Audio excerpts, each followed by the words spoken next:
Divorced Dad Diaries, day 81, and today I went to the Christchurch Brick Show. So, woke up early, and while I was checking my notifications and doom scrolling in bed, I noticed Shauna had commented on my video yesterday saying there was a Lego show in Christchurch, which I had no idea about. So, loaded everyone into the car, popped over to the McDonald's to get a coffee, and then it was over to Wolfbrook Arena.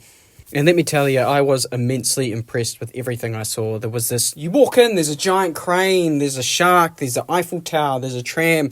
There was this whole scene that played out with a villain coming out of a mountain. And then I realised it's been 10 minutes and I've only just looked at the first row. And then I turned around and realised that it stretched out across the entire arena. And I pretty much just had to stop filming because I realised that if I filmed everything that I liked, I would be filming the entire bloody time. The talent of these builders is just out of this world. They've got stuff that curves and things that are smooth. And it's just, I don't understand how they managed to do that with Lego. One guy even had potholes in his road. Like, how's that for detail? Very on brand for Christchurch. And then each person who attends gets a token that you can vote on different things. So my oldest son voted on a build that had Hedwig the Owl from Hogwarts. My oldest daughter voted on a build that had Alphabet and Glinda from Wicked. My youngest daughter voted on a build that had a whole bunch of dragons, while my youngest son voted on a build that had a giant Iron Man in it. Personally, I appreciated this build that had a duck walking up to a lemonade stand to order some grapes, but I ended up voting on this Kiwiana recreational build that had stock cars and a visual representation of my kids at the park. I don't know what the person with the most votes gets, but I just absolutely would recommend this show.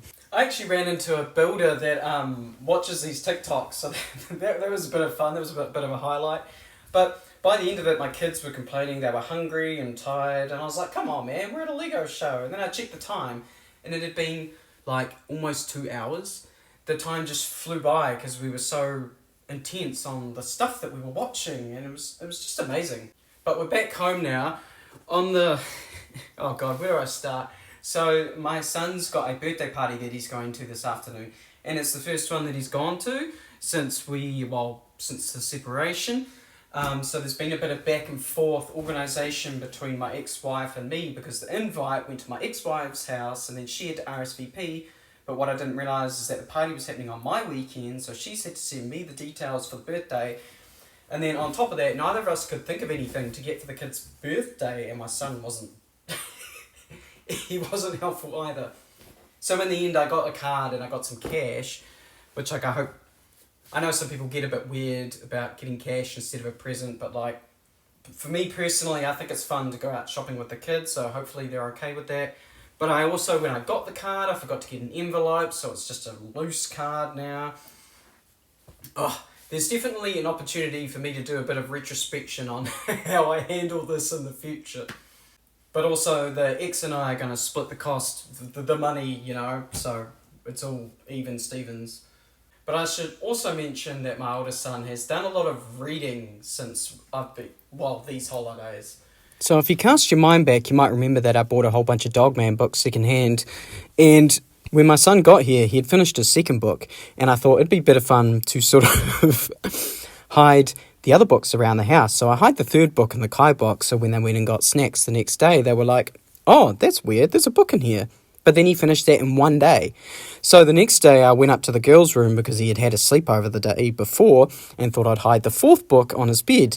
And then he read that whole book in one day. So then I went and hid the fifth book. This time I went and hid it in the car and had my youngest son find it and give it to him. But he's just absolutely ripping through these Dogman books, which is great because he went from reading like almost nothing to now reading an entire comics in one day. And he doesn't know it's me. I haven't told him, so they've come up with a name for it. They call it the Dogman Theory. Where's the book here? The sixth book I hid in my boot, and then when we went and got togs the other day, my daughter went to put her togs in the boot and went, what the heck, there's a Dogman book in here. They're going back to their mum's tomorrow, and I'm going to tell him before he goes that it's been me the whole time, just because I don't want some mystical being getting all the credit for all my hard work. But it has been a lot of fun, and it's encouraged him to do reading to see where the new books will show up. Chuck that in the boot. What is that doing in there? But before he went off to his birthday party, I made sure to cut him and his younger brother's hair. I'd usually do it on the weekend before they go back to school, but they're going to be at their mum's, so I just did it this weekend.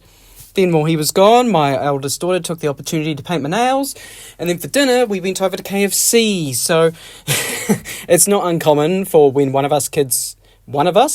my kids goes away for us to go out and get some takeaway just because why not? It's going to be a little bit cheaper. So today I tried the Korean Double Down. Now, last time I tried the Double Down was actually I think before my ex-wife and I even met. So 13, 14 years ago. And I honestly thought it was a rip-off for what it was. You're paying for pretty much the price of a full burger, but you're not getting any buns.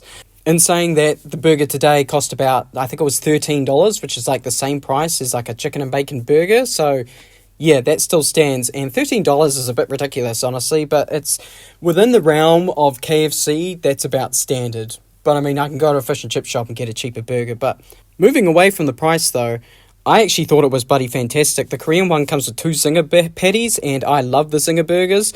And they've got that mild, really mild heat to them, and then combined with the Korean sauce, ups the heat, so it's more almost like a jalapeno level of spice. I would probably order it again when I've got, $20 lying around to spend on an ultimate combo. Bear in mind it is pretty greasy though. And I will catch you on the flip side.